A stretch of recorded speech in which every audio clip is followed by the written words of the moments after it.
I think one of the reasons why I was very excited to do the show is I was like, okay, well, this can't be a television show. I mean, this is a movie. You can't do this.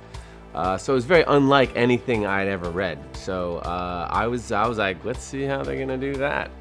And every step of the way, it's extraordinary. The writing has been, I'm like, wow, they're really pulling it off. It's exciting. The great thing about the writing is that it's smart, and it sort of makes, makes it feel very real, and uses sort of, daily little problems that every family would have. All of a sudden, if you're in a hostage situation, how would you deal with that? Like this episode we're shooting right now is, my sister-in-law stops by to say hello out of the blue. Boom! If you've got a bunch of hostage takers and a family that's under siege, how do you deal with that? Just these little tiny normal everyday things are potentially could ruin the whole thing. I think it's extraordinarily entertaining. I am shocked how entertaining this show is. It really, I did not know how they were going to pull it off, but week after week, you're like, wow, that's good. Oh, wow, I like that. It's fun. There's a lot of duality in this role. That's why I wanted to do it, because I was just intrigued by how do you walk this line between the light and the dark. It's just like he's doing something which we can't reveal for a good reason, but he is definitely doing bad things. It's hard to justify after a while all the things he does, because they tend to be a little bit more on the evil side than the good side. But it's a lot of fun to play. I really enjoy playing him. He's inside my head now, so it's like sometimes every once in a while a character will enter you, and it's harder to extract him, especially when you're the character more than you are yourself in a day.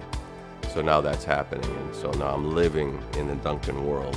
The essence of the series is really her and I going at each other and sort of topping each other in many ways, and I think that's going to be the success of the series. Well, this whole thing, was only supposed to be a 2-day operation. You know what I mean? It was supposed to be in and out, get the deed done, and everybody goes back to their lives. But as time goes on, these 2 weeks that the series are set in, it gets more and more complicated, and things start to fray, and trouble starts to brew. Each week you see these two very similar people actually at odds with each other, trying to outwit each other, manipulate each other, hide things from each other, and it's really intriguing to watch. The levels rise and then they oppose again. So yeah, it's definitely a great. He's a great opposition for Ellen. The premise itself is completely intriguing. I mean, it was so exciting to read at first. My agents were very clever. They said, we're sending this to you, we're not telling you anything about it. And I think that was a really great introduction. I picked it up when I was actually busy, and then I just got sucked right in. I couldn't put it down. It's a wonderful genre that I myself want to watch, but I've never been involved in telling the story. And it's unusual in that with this kind of thing, people usually on TV have an idea of where it will go, and I love that it's confounding everyone. I love that nobody has any idea how it will continue, and each week when we get the scripts, the episodes just are so exciting and intriguing and fun to make, satisfying, and I think it'll feel the same way for audiences.